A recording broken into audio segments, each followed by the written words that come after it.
Véletlenül se búslakodj, egyszer majd jó lesz. Hozom az italodat, dobjuk el a stresszt. Kitárom a világom, bátran bejöhetsz. Szépre száll a füst, meleg a vas, addig üsd.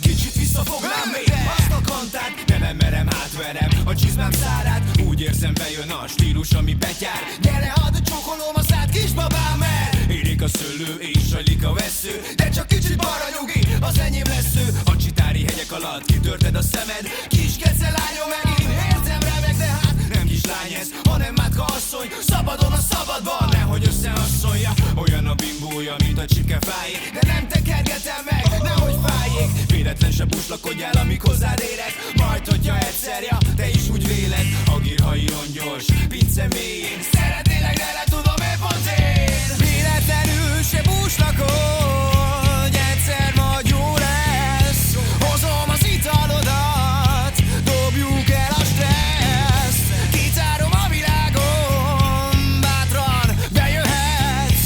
Szépre száll a füst, meleg a vas, addig üsd.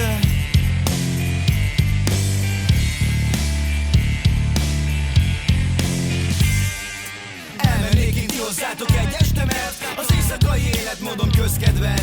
Zöld erdőben lakom, vörös bársony süvegem, azért mert én betyár vagyok és önmagamat figyelem. Rá kellett jönnöm, hogy domom van a babám. Fánterem a szegfűszeg, a szerelem, nem, már messze van még az a domb, s te még messzebb. Széles a Duna, ha kétszer átszelem.